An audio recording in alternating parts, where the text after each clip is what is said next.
Bonjour les élèves, alors deuxième séance pour cette semaine, apprendre à un petit peu calculer avec les puissances. Alors je vous ai dit déjà que quand c'était des puissances simples, on allait pouvoir faire les calculs. Par exemple 2 au carré plus 2 au cube, on a bien deux termes différents. Le premier 2 puissance 2, 2 fois 2, 4. Le deuxième 2 puissance 3, 2 fois 2 fois 2, 8. 4 plus 8, 12. Voilà le style de calcul que vous pouvez être amené à faire.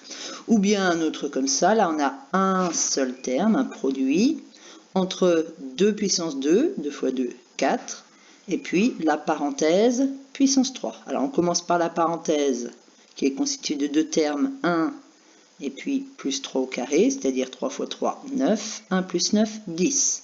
Et on a donc 4 multiplié par 10 au cube. Alors 10 au cube, 10 multiplié par 10, 100 multiplié par 10, 1000.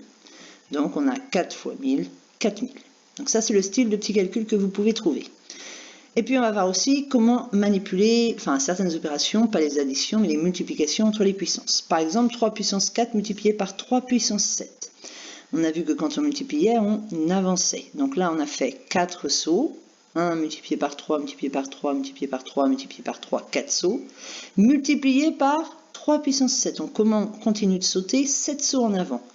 En tout, on aura donc fait 4 sauts et 7 sauts en avant, ce qui fait donc 3 puissance 11. Je ne vous demande pas combien font 3 puissance 11, puisque c'est un nombre énorme. On va juste s'amuser à transformer les écritures dans les pages d'exercice que vous aurez à faire et je ferai en classe avec les autres élèves. Donc, premièrement, si on multiplie, on additionne 4 plus 7, ça fait 11 sauts. Si on divise, on se rappelle que quand on divise, on revient en arrière. Alors, 3 puissance 7, on a fait 7 sauts en avant. Divisé par 3 puissance 4, ça veut dire qu'on fait ensuite 4 sauts en arrière. Alors, 7 sauts en avant moins 4 sauts en arrière, ça fait plus que 3 puissance 3. 3 puissance 5 divisé par 3 puissance 7. Cette fois-ci, on a fait 5 sauts en avant et 7 sauts en arrière. Alors, les sauts en arrière, c'est comme les puissances négatives. 5 sauts en avant, 7 sauts en arrière. 5 moins 7, c'est comme si on avait fait 2 sauts en arrière. C'est-à-dire qu'on a divisé 2 fois d'affilée par 3. Même chose ici, donc là c'est avec des multiplications. Une multiplication positive on avance, une multiplication négative on recule. Donc on avance de 4 sauts, on recule de 6 sauts, 4 moins 6, en tout on a reculé de 2 sauts. Alors le dernier là qui est un petit peu comme moins 2 qui devient plus 2, moins 2 on se retourne 2 fois donc finalement on avance. Quand on divise par une puissance négative, ça va être la même chose. Diviser, c'est sauter en arrière. Par une puissance négative, c'est sauter en arrière. 2 fois on saute en arrière, ça veut dire qu'on saute en avant.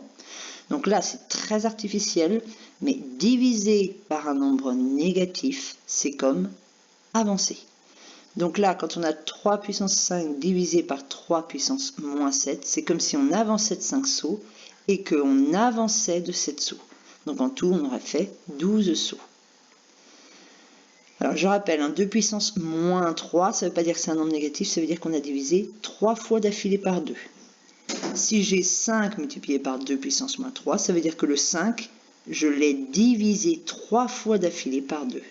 Ça fait 5 divisé par 2 et par 2, c'est-à-dire par 8. Dernière chose que vous allez rencontrer dans les exercices, si on a 3 puissance 2, entre parenthèses à la puissance 4, ça veut dire que 4 fois d'affilée, on va prendre 3 puissance 2. 3 puissance 2 une fois, 2 fois, 3 fois, 4 fois. On a donc combien de sauts? 2, plus 2, plus 2, plus 2, 4 fois 2, 8 sauts. 3 puissance 2 puissance 4, ça va faire 2 fois 4, 8 sauts. Alors, si on reprend la feuille de cours que vous pouvez imprimer, alors je prends un nombre A, un certain nombre A positif, A puissance n. C'est-à-dire j'ai fait n sauts à partir de là, multiplié par A, et j'en ai fait un certain nombre n sauts. Si je multiplie par A puissance m, la même taille de pas, le A, j'avais fait n sauts, j'en fais m de plus, j'obtiens A puissance n plus m. Si je divise, je recule de m sauts, j'obtiens donc A puissance n moins m. Si la même chose que multiplier par une puissance négative, diviser ou bien multiplier par une puissance négative, je recule. Multiplier par une puissance positive ou bien diviser par une puissance négative, entre guillemets, moins, on retourne vers le plus, ça va donner a puissance n plus m. Alors, quelques exemples. 3 puissance 4 fois 3 puissance 7, donc 3 puissance 11, 11 sauts en tout. 3 puissance 4, 4 sauts en avant, multiplié par 3 puissance moins 7, là c'est des sauts en arrière, 4 moins 7, ça fait moins 3. Donc, on a divisé 3 fois d'affilée par 3 à partir du 1. 3 puissance moins 4 multiplié par 3 puissance 7, moins 4 plus 7, ça fait 3, donc 3 puissance 3. Et puis là, on recule de 4 et de 7 sauts, donc en tout de 11 sauts. Ça veut dire que le 1, on l'a divisé 11 fois d'affilée par 3. Alors avec les divisions, c'est la même chose. 3 puissance 4 divisé par 3 puissance 7. Alors divisé par 3 puissance 7, c'est qu'on recule de 7 sauts. Divisé par 3 puissance moins 7, cette fois-ci, c'est qu'on avance de 7 sauts. Donc là, on retrouve les mêmes choses et on retrouve les mêmes résultats qu'au-dessus. Dernière chose, 3 puissance 4 à la puissance 7, donc 3 puissance 28. Et 3 puissance 7 à la puissance 4, c'est pareil, ça fait 3 puissance 28. Et à chaque fois, il y a 28 sauts. Attention pour les nombres négatifs. Si on a moins 2 à la puissance 3, ça veut donc dire qu'on a moins 2 multiplié par moins 2 multiplié par moins 2. On a 3 signes moins. Et donc, on obtient un résultat négatif. On obtiendra moins 8. 2 fois 2 fois 2, 8. Si on a une puissance paire, dans ce cas-là, les nombres négatifs, on peut tous les grouper par 2 et on obtient donc un résultat positif. Donc, pour finir cette semaine, vous avez les 7 premiers exercices des 2 fiches jointes avec le cours d'aujourd'hui.